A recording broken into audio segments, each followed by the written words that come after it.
విదేశాల్లో చదవాలనుకుంటున్నారా? అయితే విదేశ్ కన్సల్ట్ ని సంప్రదించండి. హైడ్రా పాత్ర ఏంటంటే మేము హైడ్రా కమిషన్ కు మున్సిపల్ కమిషనర్ పోయినాం, పోలీస్ కంప్లైంట్ ఇచ్చినాం. ఎక్కడ పోయినా ఎవరు పట్టించుకోలేదు. ఏదో ఓ రోజు మాకు మంచి రోజు రాకపోతుందా అని మేము ఆలోచనలో ఉన్నాము.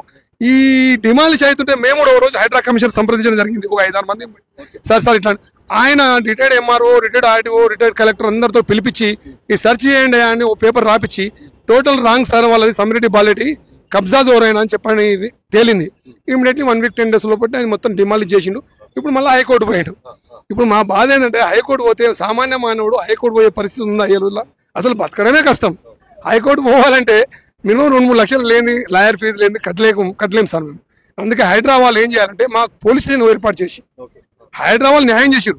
హైడ్రా పోలీస్ స్టేషన్ ఏర్పాటు చేసి మా ప్లాట్లు మాకు ఇప్పించి న్యాయం చేస్తే ఈ జన్మకు సాలిగా మళ్ళీ మేము ప్లాట్లు కూడా కొనం. ఎందుకున్నా మనం ఇలాంటి కబ్జాదారులు వచ్చినాక ఈ చట్టాలు ఇట్లా ఉన్నాక ఏం కొంటాం సార్? కొని మనం మేము భూమి మీద పీస్ఫుల్గా బతకడానికి వచ్చాం. ఇలాంటి కాంట్రవర్సీ వస్తే మామూలు మానవుడు తట్టుకోగలుగుతారా? లీడర్లు, ఎమ్మెల్యేలు, ఎంపీలు అంతా ఎగబడి తింటున్నారు. సో ఇలాంటి కబ్జా కోర్ల కోసం హైడ్రా వచ్చిందని అంటారు కదా. సో అలాంటి హైడ్రా పైననే చాలా మంది తిడతా ఉంటారు కదా. హైడ్రాను తిట్టే హైడ్రా ఇస్ కరెక్ట్ సార్. అంత తిట్టడం పబ్లిక్ లోపల అది ఒక ఏంటంటే ఏదో గతంలో లీడర్లు కబ్జాలు చేసి ఆ చెరువులు, ఆ నాలాలు, గవర్నమెంట్ భూములకి అన్ని అమ్మిన వాళ్ళు కాబట్టి, అంతేగాని అసలు హైడ్రా తప్పు చేయదు. Highly impossible, very very tough. Hydraa very good, మంచి చట్టం అది, కొత్త చట్టం. నేను అనుకుంటా ఓసారి ఫారిన్ లో వచ్చిన చట్టం వచ్చిందేమో అనిపిస్తుంది. ఫారిన్ లో కూడా మా అబ్బాయి యూఎస్ దిగంగానే డాడీ ఇక్కడ చట్టాలు స్ట్రిక్ట్ ఉంటాయి అన్నాడు. వెన్నులో వణుకు పుట్టాలి ఇప్పుడు కబ్జాదారులకు. హైడ్రా వచ్చిందంటే ఎవడన్నా కబ్జాదారు కబ్జా చేస్తే వెన్నులో వణుకు కాదు, చుచ్చు పాయింట్ తడవాలి. అది ఇప్పుడు కబ్జా చేయమని ఎవరు చేస్తాడు? చేయలేరు. అది చాలా 1 వీక్ సార్. అది మొత్తం నీకు 2-3 days ఒక ల్యాప్టాప్ ముంగట కూర్చొని మొత్తం మన అంతా స్టడీ చేస్తారు వాళ్ళు. రిటైర్డ్ ఎంప్లాయీస్ అంతా ఎంఆర్ఓ అని, ఆర్టీఓ అని, కలెక్టర్ స్టడీ చేసిన తర్వాత దాన్ని పూర్తి వివరాలు తెలుసుకున్న తర్వాతనే ఆయన స్టడీ చేస్తాం. మళ్ళా పిలిపిస్తాడు.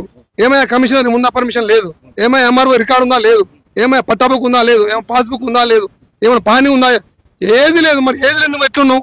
నీ మీద కేసు బుక్ చేస్తా. Your illegal occupied.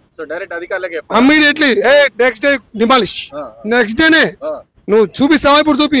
ఆయన ఏమన్నా శ్రీశైలం ఉన్నాడు సార్, మా అన్న శ్రీశైలం ఉన్నా, లొకేషన్ పెట్టాను. అర్ధగంటలకు వచ్చిండు. శ్రీశైలం ఫ్లైట్ వస్తారా సార్?